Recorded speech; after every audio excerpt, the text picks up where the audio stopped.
Welcome to Burning Bright, a weekly podcast presenting poetry and prose from Passenger. On this episode, pieces related to 2 days in May that celebrate 2 military victories. May 5th, Cinco de Mayo, celebrates the Mexican Army's victory over France in 1862. Today it's more of an American holiday than a Mexican holiday. Diana Anhalt lived in Mexico for almost 60 years. In 2010, when she moved back to the United States, she said, "My poetry dug in its heels, refused to budge, and all I could write about was Mexico." Here's her poem, Mexico. Mother of lopsided logic, defensive driving, the shrug, arrived on my doorstep when I was 8, and entered, trumpets blasting, rolling her R's. She flashed a finger, danced a zapateo down my spine. She had clouds in her pocket, mint on her breath, thunder in her bosom, and a tongue to fold around words like Huitzilopochtli. For me she dressed in fuchsia, wore jacarandas in her hair. "Let me wrap you in my silk-fringed rebozo," she crooned. "You will be mine." She blew on the dice, tossed them once, and taught me to jaywalk through life under the eye of her blood-giddy sun.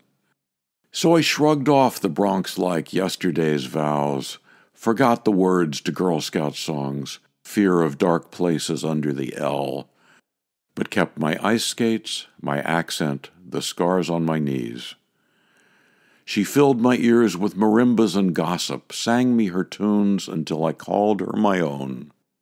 Let me home in the marrow of your bones, porque nunca he retorno. Diana Anhalt's poem Mexico, from her book Because There Is No Return. And this week marks another military victory. May 8th is VE Day. It's the anniversary of the day in 1945 that the German army officially surrendered to Allied forces, marking the end of World War II. At least the end of the European part of the war.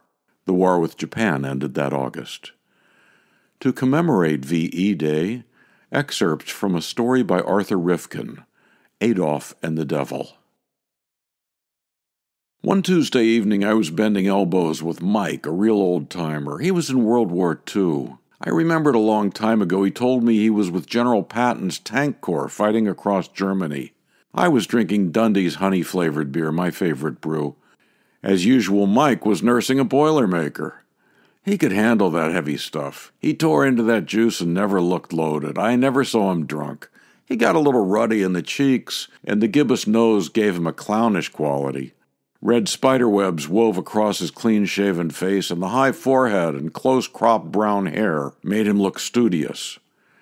Anyway, we were talking about armies and who was a better commander, Eisenhower or Montgomery, when Victory at Sea, the documentary about World War II, came on the TV, which was hanging over the bar. This particular segment showed American troops busting into a concentration camp in Germany and freeing the prisoners. They were wearing tattered black and white striped uniforms. Man, they were in real bad shape, just skin and bones, and bodies stacked like pallets beside a building 100 yards long.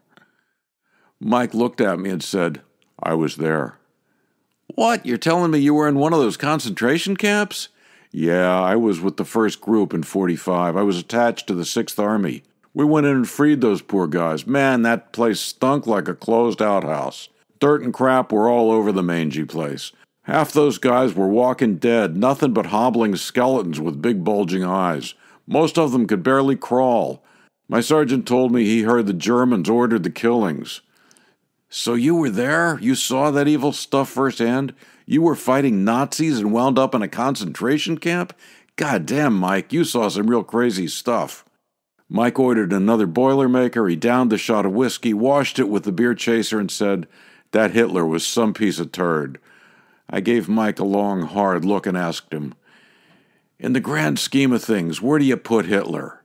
Above the devil or below the devil?" Excerpts from Adolf and the Devil by Arthur Rivkin, from Passenger's Winter 21 issue.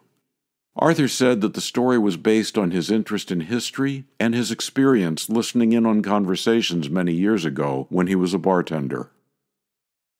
To find out whether Mike put Hitler above or below the devil, you can buy Passager's Winter 2021 issue. You can also buy Diana Anhalt's book, subscribe to, learn more about Passager and its commitment to writers over 50, and lots more. Go to PassagerBooks.com. For Kendra, Mary, Christine, Roseanne, and the rest of the Passager staff, I'm John Shore.